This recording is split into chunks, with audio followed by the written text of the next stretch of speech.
ಗ್ರಾಮೀಣ ಮತ್ತು ನಗರ ಪ್ರದೇಶಗಳಲ್ಲಿನ ಜನರಲ್ಲಿ ನೈರ್ಮಲ್ಯ ಮತ್ತು ಶುಚಿತ್ವದ ಕುರಿತು ಅರಿವು ಮೂಡಿಸುವ ಉದ್ದೇಶದೊಂದಿಗೆ ಸರ್ಕಾರವು ಇದೇ ಸೆಪ್ಟೆಂಬರ್ 14ರಿಂದ ಅಕ್ಟೋಬರ್ 2ರವರೆಗೆ ಸ್ವಚ್ಛತಾ ಹಿ ಸೇವಾ ಪಾಕ್ಷಿಕ 2024 ಅಂಗವಾಗಿ ಬುಧವಾರ ಬೆಳಗ್ಗೆ 7 ಗಂಟೆಯಿಂದ 9 ಗಂಟೆಯವರೆಗೆ ಜಿಲ್ಲಾಡಳಿತ ಭವನದ ಆವರಣ ಹಾಗೂ ಸುತ್ತಲಿನ ಪ್ರದೇಶವನ್ನು ಶ್ರಮದಾನದ ಮೂಲಕ ಸ್ವಚ್ಛತಾ ಕಾರ್ಯಕ್ರಮವನ್ನು ಜಿಲ್ಲಾಧಿಕಾರಿ ಪಿಎನ್ ರವೀಂದ್ರ ನೇತೃತ್ವದಲ್ಲಿ ಕಾರ್ಯಕ್ರಮಕ್ಕೆ ಸ್ವಚ್ಛ ಮಾಡುವ ಮೂಲಕ ಕಾರ್ಯಕ್ರಮಕ್ಕೆ ಚಾಲನೆ ನೀಡಿದರು.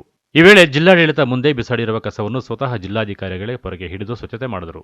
ಈ ವೇಳೆ ಮಾತನಾಡಿದ ಅವರು, ಸೆಪ್ಟೆಂಬರ್ 14ರಿಂದ ಅಕ್ಟೋಬರ್ 1ರವರೆಗೆ ಚಿಕ್ಕಬಳ್ಳಾಪುರ ಜಿಲ್ಲೆಯ ನಗರ ಮತ್ತು ಗ್ರಾಮೀಣ ಸ್ಥಳೀಯ ಸಂಸ್ಥೆಗಳ ವ್ಯಾಪ್ತಿಯಲ್ಲಿ ಸ್ವಚ್ಛತೆಯ ಸೇವೆ ಕಾರ್ಯಕ್ರಮದಡಿ ಅಮ್ಮನ ಹೆಸರಿನಲ್ಲಿ ಪ್ರತಿಯೊಬ್ಬರು ತಮ್ಮ ಕಚೇರಿಗಳ ಮುಂದೆ ಗಿಡ ನೆಡುವುದು, ಮನೆಯ ಸುತ್ತಮುತ್ತಲಿನಲ್ಲಿ ಸ್ವಚ್ಛತೆಯಿಂದ ಕಾಪಾಡಿಕೊಂಡರೆ ಯಾವುದೇ ಕಾಯಿಲೆಗಳು, ರೋಗಗಳು ಬರುವುದಿಲ್ಲ. ಅಮ್ಮನ ಹೆಸರಿನಲ್ಲಿ ತಮ್ಮ ಕಚೇರಿಯ ಆವರಣದಲ್ಲಿ ಒಂದು ಗಿಡ ನೆಡುವುದರಿಂದ ಮುಂದಿನ ಪೀಳಿಗೆಗೆ ಉತ್ತಮವಾಗುತ್ತದೆ. ಗಿಡ ಮರಗಳನ್ನು ಬೆಳೆಸುವುದು, ಅರಣ್ಯವನ್ನು ನಾಶ ಮಾಡದೆ ಕಾಪಾಡಿಕೊಳ್ಳುವುದು ಎಂದು ತಿಳಿಸಿದರು. ಒಂದು ಕಾರ್ಯಕ್ರಮ ಸ್ವಚ್ಛತೆಯೇ ಜೀವನ. ಏಕೆಂದರೆ ನಮ್ಮ ಜೀವನ ಚೆನ್ನಾಗಿರಬೇಕು ಅಂದರೆ ಭಾಳ ಸ್ವಚ್ಛತೆಯನ್ನು ನಾವು ಕಾಪಾಡಿಕೊಳ್ಬೇಕು. ಈ ಕಾರ್ಯಕ್ರಮದ ನಿಮಿತ್ತವಾಗಿ ಇವತ್ತು ಚಿಕ್ಕಬಳ್ಳಾಪುರ ಜಿಲ್ಲೆಯ ಎಲ್ಲ ನಗರ ಸ್ಥಳೀಯ ಸಂಸ್ಥೆಗಳು ಮತ್ತು ಗ್ರಾಮ ಪಂಚಾಯಿತಿಗಳ ವತಿಯಿಂದ ಸ್ವಚ್ಛತಾ ಈ ಸೇವಾ ಕಾರ್ಯವನ್ನು ನಾವು ಇವತ್ತು ಆರಂಭಿಸಿದ್ದೀವಿ. ಈ ದಿನ ಜಿಲ್ಲಾಡಳಿತ ಭವನದ ಮುಂಭಾಗದಲ್ಲಿ ನಾವು ಈ ಸ್ವಚ್ಛತಾ ಕಾರ್ಯವನ್ನು ಆರಂಭಿಸಿದ್ದೀವಿ. ನೀವು ಕೂಡ ಗಮನಿಸ್ತಾ ಇದ್ದೀರಿ. ನಮ್ಮ ಜಿಲ್ಲಾಡಳಿತ ಭವನದ ಒಂದು ಕಾರ್ನರ್ನಲ್ಲಿ ಇವತ್ತು ಸಾಕಷ್ಟು ಪ್ಲಾಸ್ಟಿಕ್ಕನ್ನು ತಂದು ಇಲ್ಲಿ ಡಂಪ್ ಮಾಡಿದ್ರು. ಇದನ್ನು ನಾನು ನೋಡಿದ್ದೇನೆ. ಅದಕ್ಕೋಸ್ಕರನೇ ಈ ಮೊದಲನೇದಾಗಿ ಇದೇ ಸ್ಪಾಟನ್ನೇ ನಾವು ಆಯ್ಕೆ ಮಾಡ್ಕೊಂಡಿದ್ದೀನಿ. ಸೊ ಇವತ್ತು ಎಲ್ಲ ನಮ್ಮ ಅಧಿಕಾರಿ ಮತ್ತು ಸಿಬ್ಬಂದಿ ವರ್ಗದವರು ಸ್ವಇಚ್ಛೆಯಿಂದ ಇವತ್ತು ಈ ಕಾರ್ಯಕ್ರಮದಲ್ಲಿ ಭಾಗಿಯಾಗಿದ್ದಾರೆ. ನಮ್ಮ ಸ್ವಚ್ಛತಾ ವಾಹಿನಿಗಳು ಕೂಡ ಭಾಳಷ್ಟು ಬಂದಿದ್ದಾವೆ. ಐ ಥಿಂಕ್ ಇಲ್ಲಿರೋ ಕಸ ನೋಡಿದರೆ ಇನ್ನೂ ಮತ್ತಷ್ಟು ಸ್ವಚ್ಛತಾ ವಾಹಿನಿಗಳು ಲ್ಯಾಂಡ್ ಫಿಲ್ ಸೈಟಿಗೆ ಹೋಗಿ ಇದನ್ನು ಡಂಪ್ ಮಾಡಿ ಮತ್ತೆ ಈಗ ವಾಪಸ್ ಬರಬೇಕು. ಸೊ ಹಾಗಾಗಿ ನೋಡಿ, ಸಾಕಷ್ಟು ಪ್ಲಾಸ್ಟಿಕ್ ಇಲ್ಲಿ ಬಿದ್ದಿರ್ತಕ್ಕಂಥದ್ದನ್ನು ನಾವು ಕಾಣ್ಬೋದು. ಸೊ ಹಾಗಾಗಿ ಏಕ ಬಳಕೆಯ ಪ್ಲಾಸ್ಟಿಕ್ ಏನಿದೆ ಅದನ್ನು ಬಳಕೆ ಮಾಡದ ರೀತಿಯಲ್ಲಿ ಸಾರ್ವಜನಿಕರು ಅದರ ಕಡೆ ಗಮನವನ್ನು ಕೊಡಬೇಕು. ಏಕೆಂದರೆ ಸ್ವಚ್ಛವಾಗಿದ್ದರೆ ಎಲ್ಲಿ ಸ್ವಚ್ಛತೆ ಇರುತ್ತೋ ಅಲ್ಲಿ ನಮ್ಮ ಆರೋಗ್ಯವು ಕೂಡ ಸುಂದರವಾಗಿರುತ್ತೆ. ಅಂದರೆ ಯಾವುದೇ ಕಾಯಿಲೆಗಳೇ ಆಗಲಿ, ರೋಗ ರುಜಿನಗಳೇ ಆಗಲಿ ನಮಗೆ ಬರೋದಿಲ್ಲ.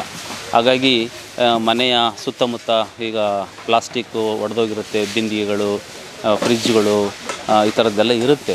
ಅದನ್ನು ಹೊರಭಾಗದಲ್ಲಿ ಇಟ್ಟಿರ್ತಾರೆ. ಅದರಲ್ಲಿ ಏನಾದ್ರು ನೀರು ನಿಂತರೆ ಮತ್ತೆ ಅಲ್ಲಿ ಡೆಂಗ್ಯೂ ಬರೋಂಥ ಚಾನ್ಸಸ್ ಇರುತ್ತೆ. ಸೋರ್ಸ್ ರಿಡಕ್ಷನ್ ನಾವು ಮಾಡದೆ ಹೋದರೆ ಸೊಳ್ಳೆಗಳು ಉತ್ಪತ್ತಿ ತಾಣ ಆಗಿ ಮತ್ತೆ ಅವು ಸೊಳ್ಳೆಗಳಾಗಿ ನಮ್ಮನ್ನು ಕಚ್ಚಿ ಡೆಂಗ್ಯೂ ಇನ್ನಿತರ ಕಾಯಿಲೆಗಳು ಬರ್ತಕ್ಕಂಥ ಸಾಧ್ಯತೆ ಇರುತ್ತೆ.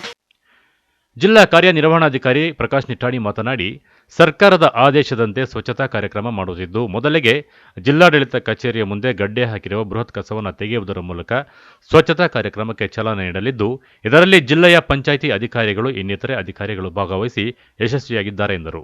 ನೋಡಿದ್ದಾರೆ, ಇವಾಗ ಜಿಲ್ಲಾಧಿಕಾರಿಗಳ ಕಚೇರಿ ಆವರಣದಲ್ಲಿ ಎಲ್ಲ ಕಾರ್ಯಕ್ರಮಗಳ ನಿಮಿತ್ತ ಉಪಯೋಗಿಸಿದಂಥ ಪೇಪರ್ ಪ್ಲೇಟು ಅವು ಎಲ್ಲ ಮತ್ತು ಅಡಿಕೆ ಪ್ಲೇಟ್ಗಳನ್ನು ಎಲ್ಲ ಎಸೆದು ಅಲ್ಲಿ ಬಿದ್ದೆ ಆಗಿತ್ತು.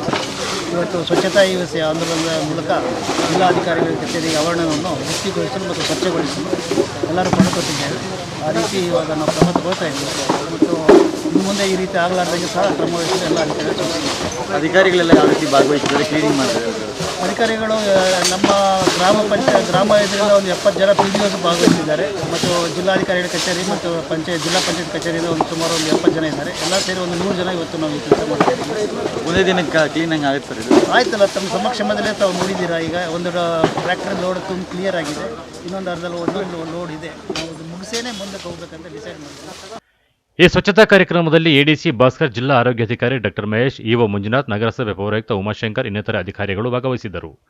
ಕ್ಯಾಮರಾಮನ್ ಪ್ರವೀಣ್ ಜೊತೆ ಕಳವರ ಅರುಣ್, MMTV ನ್ಯೂಸ್, ಚಿಕ್ಕಬಳ್ಳಾಪುರ.